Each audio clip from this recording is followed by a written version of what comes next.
And Magnus is loading it into the bow. Game number 4. This might be the end of the road for Team Falcons here at chess at the Esports World Cup. Firouzja needs to win on command with the black pieces in order for this set to go to Armageddon. Very possible, but let's see how this pans out. Magnus Carlsen, whenever he's happy with a draw with white, he opens with his king's pawn. It's just a fact, he knows his openings. It's so difficult to create winning chances with black. He tries the Sicilian ALIREZA Firouzja. He's met with the Alipin, the C3 Sicilian. This is something Magnus has used on multiple occasions, including in the World Cup final against Prague, when he just needed a draw with white. Firouzja, he needs something special now. And David, I know that the Alipin Sicilian is also one of your pet openings, something that you've employed so many times. Magnus Carlsen does it every time that he needs to shut down the game. Where do you think, approaching this as blacks, as with the black pieces, will ALIREZA find his chances? What are the plans that he needs to put into place here? Yeah, I think steering away from some of the main lines is the key. There are a lot of forcing lines in this opening. That's why Magnus has gone for it. There's a lot of opening theory that leads to sterile equality, where you don't really get out into this game. You don't really maintain any winning chances. Okay, I was going to say, play something offbeat. Pawn to b6, we see the eval bar rise. That is very offbeat. Doesn't fight for the center, but I totally understand the reasoning for it. I was going to ask you, when you would play the Alipin, was there a move by black that you feared that perhaps ALIREZA could try? Pawn to d6 is the best move, but in terms of winning with black, I'm not so sure. Equalizing is normally the goal in chess with black, but not enough this time. b6, he just wants to fianchetto his bishop. Magnus might be forced to attack if Firouzja doesn't play in the center. Magnus is going to go on the front foot, but maybe that's not what he wants to do. And for white, one of the very key ideas is to go d4 in these positions. You want to get that center control, get the bishop out to c4, try attacking the knight as well. But Magnus, he takes a pause, so definitely b6, a surprise. So, Magnus Carlsen down on the clock. Okay, not by much, but it's so rare in this grand final, we might as well mention it when it happens. ALIREZA Firouzja, though, not looking just for an equal position. We need to win, remember. Pawn takes pawn in the center of the board. Firouzja looking like he wants to hopefully start building a little bit of clock advantage. Recaptures with the knight. And finally, Firouzja goes down to below 9 minutes. Still very, very early on in this game. Still just move 6. And both players definitely freestyling. Neither side has studied this one before. We can guarantee that. Knight takes pawn on d4. Normally you want a queen there.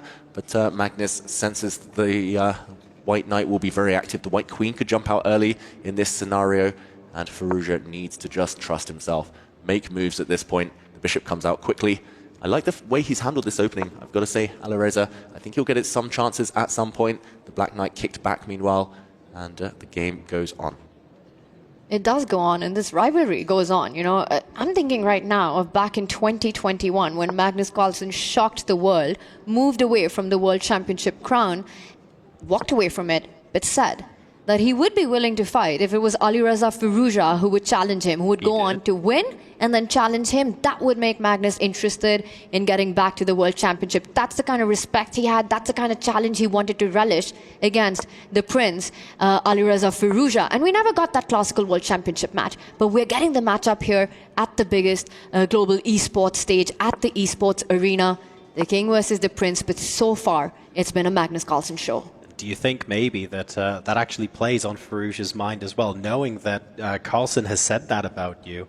It's very difficult not to let that affect you psychologically, going, ooh, this is the match that he said he'd be happy to play. I really need to not disappoint. I need to go in with a bang. I need to really prove myself.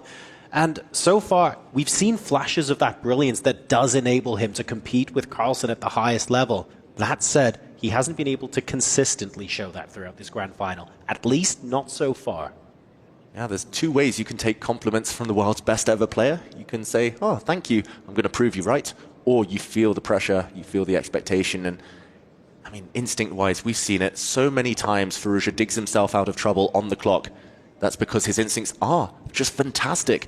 And there we see Team Liquid and the fans looking happy right now. But yeah, Farouja just hasn't been trusting himself. He needs to go for it now. Pawn to h4, not liked by the computer, I should mention. Magnus Carlsen wants to win this one in style. He's trying to punish black for not finishing development, not castling yet. But the white e-pawn, a bit weak. I'm liking Farouja's chances here if he can strike somehow in the center.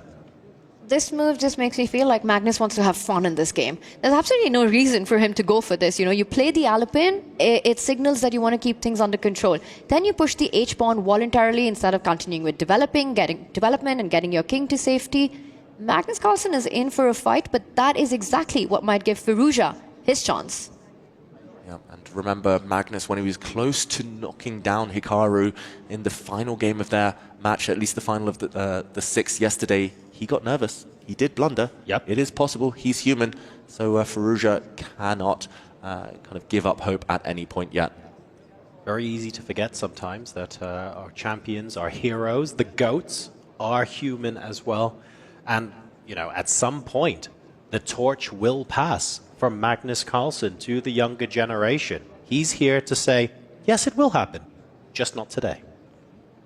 If ALIREZA wins this game and makes the comeback into the match to force an Armageddon, that will be a huge momentum shift. I'd go on to say that he'd be a favorite in that Armageddon, you know, given his speed skills, especially when you're down to 30 seconds.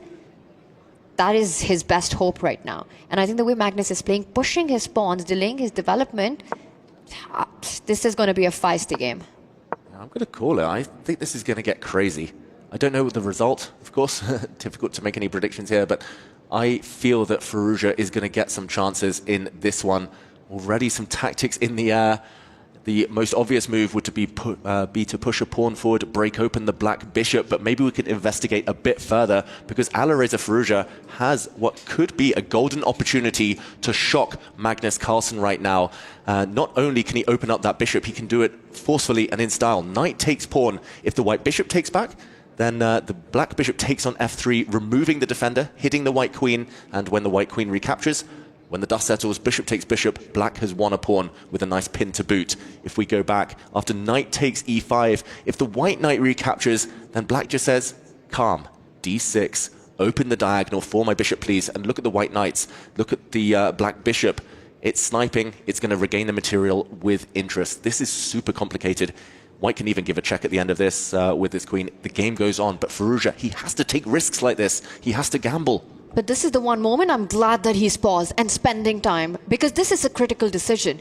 And it'll all be worth it. All those minutes spent will be worth it if he plays knight takes pawn. That's a huge advantage. You go up a pawn, your bishop becomes a big piece here.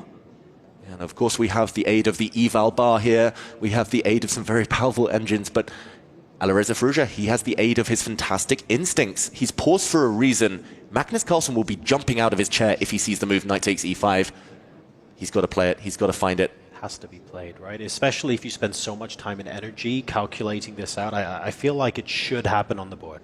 But do you think if Magnus has spotted it, he'll give it away? Because he's also the kind of player who just keeps that poker face until his opponent has made his decision. The more ALIREZA thinks, I think the higher chances that he spots it.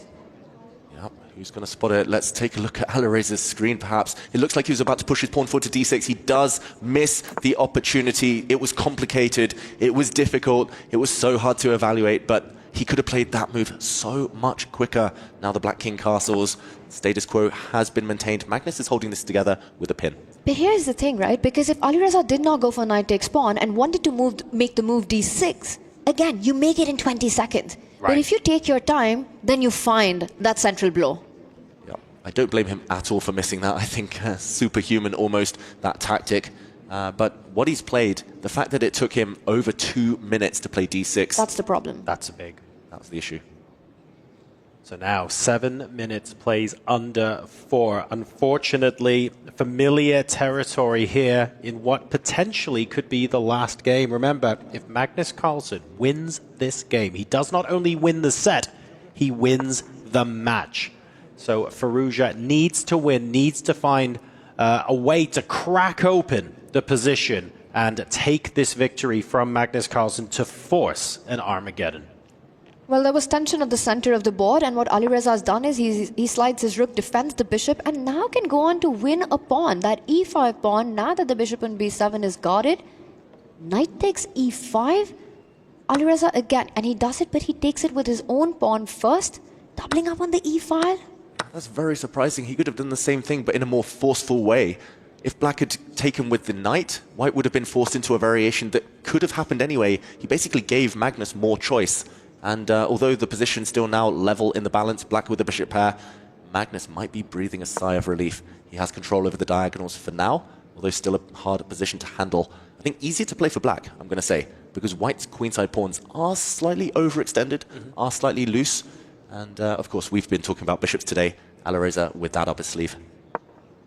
In an open game, right? And both bishops on the longest diagonal of the board. And guess what? The knight joining the party as well jumps onto that central d4 square. I wonder if Magnus will do the same. Go knight d5. There are tactics in the air. He might want to trade pieces off. But it looks like that might work in Magnus's favor if you jump with that knight to the d5 square, given the tension along the c line.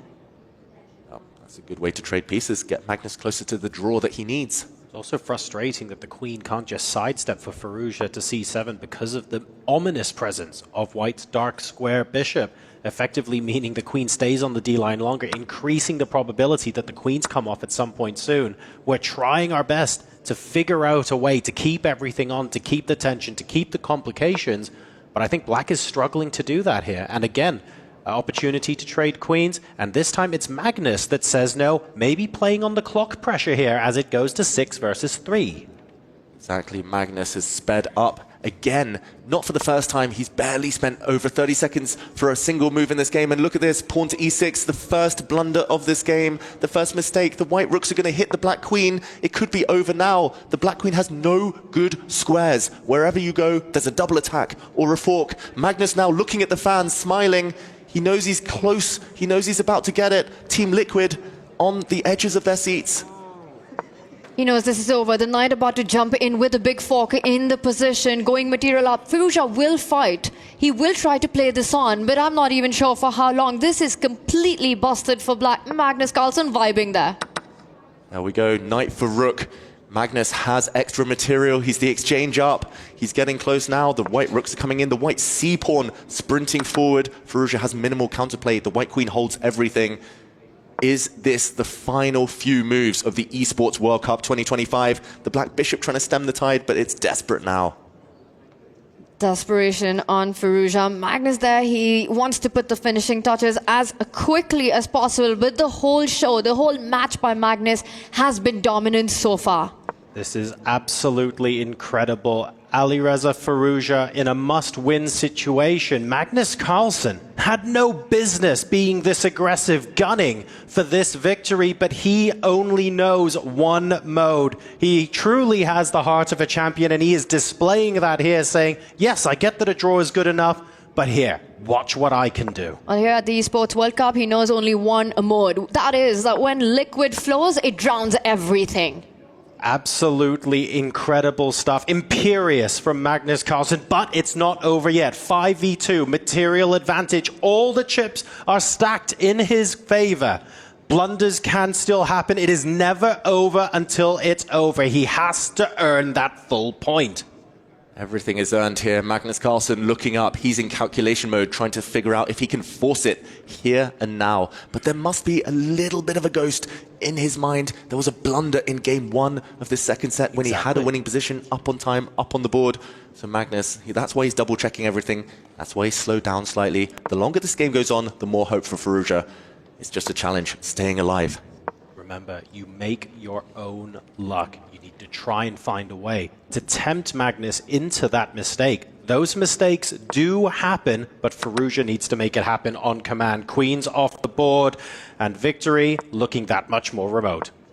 And Magnus needs only a draw to win the match. He doesn't even need to win this game. He's completely winning. And look at this, the c-pawn now forcing its way through. We're going to see the final move of the tournament.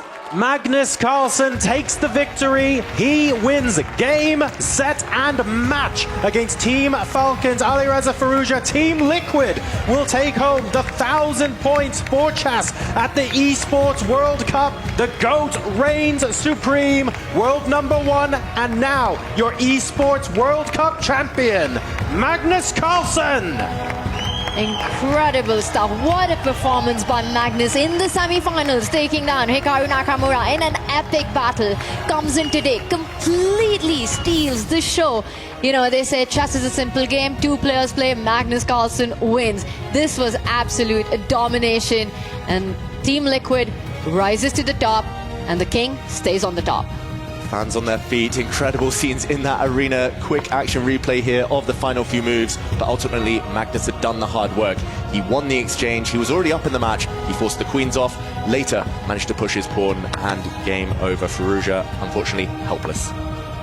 Incredible stuff. I mean, start from finish, right? You think about set one, just everything he did, how he converted this, needing only a draw in this position. But you know what? He's just too good. He wins, goes on to win this game, a 3-1 victory in set two. What a performance. Just brilliant stuff by Magnus, taking down the world number 2. And finally, the firebrand, ALIREZA Firouzja. Yep, incredible scenes. Magnus looking fantastically happy as well in those graphics. There we see him with a smile as the final key is given to him. Is about to fall prey to the world number 1.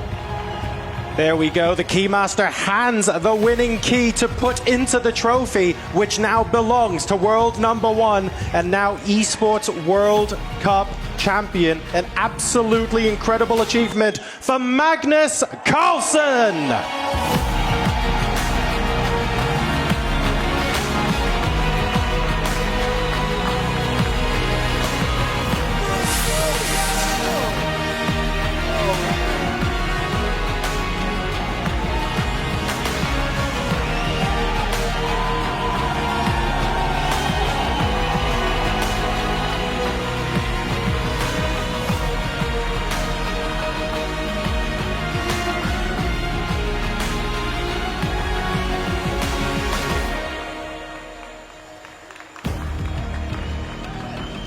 Ladies and gentlemen, the best player the world has ever seen.